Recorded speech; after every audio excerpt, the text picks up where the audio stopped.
Biggest money regrets, यानी कि business owners को सबसे बड़े पछतावे क्या होते हैं। 4 एज और 4 पछतावे। यस, मैं भाविन जैसा लाइफ एंड बिजनेस कोच आपके सामने ऐसे 4 रिग्रेट्स बताने जा रहा हूं। Number 1, at the age of 30 business owners को जो रिग्रेट होता है वो ये होता है, नॉट इन्वेस्टिंग अर्लियर। उनको ये फील होता है जब से मैंने कमाई शुरू कर दी थी तब से अगर मैंने इन्वेस्ट करना शुरू कर दिया होता तो आज मेरे पास कुछ ना कुछ बचत होती।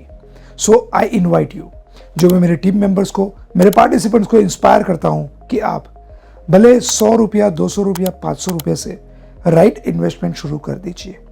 बहुत सारे ऐसे पॉसिबिलिटीज है जिसमें आप इन्वेस्ट कर सकते हैं। आप SIP या म्यूचुअल फंड में भी कर सकते हैं, या आप जार एप्लीकेशन डाउनलोड करके 10 रुपये से गोल्ड भी खरीद सकते हैं। But start investing earlier, this is tip number 1। At the age of 30 लोगों को यही रिग्रेट होता है। Number 2, at the age of 40 लोगों को यह रिग्रेट होता है, not building new income stream.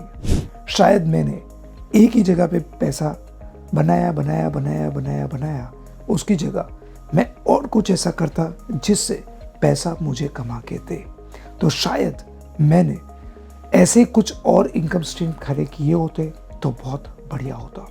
This is a regret at age 40। मैं चाहता हूं कि आप जो भी एज स्टेज में हो अपने आप को देखो और अभी इस रिग्रेट को रिजॉल्व करो, उसके ऊपर एक्शन लो। At the age of 50 what will be the regret. कई बिजनेस ओनर का ये रिग्रेट होता है, नॉट पेइंग ऑफ डेप्ट अर्लियर। शायद मैंने अर्लियर डेप्ट पे कर दिया होता तो आज मेरे पास कुछ ना कुछ बैलेंस होती। हम बिजनेस ग्रो करने में या नई नई चीज़ें खरीदने में या घर बनाने में बहुत बड़ा कर्ज ले लेते हैं और फिर वो कर्जा चुकाने में जिंदगी निकल जाती है। सो एट द एज ऑफ 50 कई बिजनेस ओनर्स को यह रिग्रेट होता है, जो अगर आपको है तो इमीडिएट इसके ऊपर कोई ना कोई एक्शन ले लीजिए। And last but not the least, at the age of 60 retirement की एज पे मैं कई लोगों को जानता हूँ, कई लोगों को देखता हूँ, उन लोगों का रिग्रेट ये होता है, not saving enough money for retirement. अगर आप ये आगे के 3 प्रॉपर कर लिए होते तो आज ये रिग्रेट नहीं होता और हमको दूसरों के सामने हाथ नहीं फैलाना पड़ता। आज मैं कई बिजनेस ओनर्स को देखता हूँ, एक ज़माने में उन्होंने बहुत अच्छा बिजनेस किया लेकिन रिटायरमेंट में वो तकलीफ में आ गए क्योंकि अर्ली सेविंग नहीं किया, अर्ली अलग अलग स्ट्रीम खड़ी नहीं की जिससे उनकी इनकम होती रहे, और सबसे इम्पोर्टेंट राइट टाइम पे पैसा था तो डेब्ट क्लियर नहीं किया।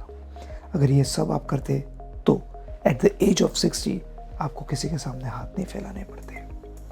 मैं तो ये कहूँगा, आप कोई भी उम्र में ये वीडियो देख रहे हैं, आज ही इस वीडियो में से ये सीख ले कि हमको सेविंग करना है, प्रॉपर इन्वेस्टिंग करना है, प्रॉपर डेब्ट क्लियर करते जाना है, और सबसे ज़्यादा इम्पोर्टेंट रिटायरमेंट के लिए एक हैंडसम अमाउंट क्रिएट करके रखनी है ताकि मैं डेथ एंड तक दूसरों के सामने हाथ ना फैलाऊं, अपनी ज़िंदगी वैसी जीऊँ जिसको मैं कर सकूं। जीना इसी का नाम है, और इसीलिए मैं आपको कहता हूँ, leave the life you love, और ये रिग्रेट से अभी इसी वक्त बाहर आ जाइए। मुझे कमेंट बॉक्स में बताइए वीडियो कैसा लगा, और सबसे इम्पोर्टेंट बात, आपके दोस्त, आपके रिलेटिव, आपके कोई ना कोई ऐसे बिजनेस पार्टनर्स या एम्प्लॉइज़, अगर मैंने जो एज ग्रुप में बताया उसमें कहीं ना कहीं कर्ज में है, कहीं ना कहीं सेविंग नहीं कर रहे, कहीं कहीं रिटायरमेंट प्लानिंग नहीं कर रहे हैं, तो उनको ये वीडियो जरूर भेजिए। Wish you all the best. Thank you.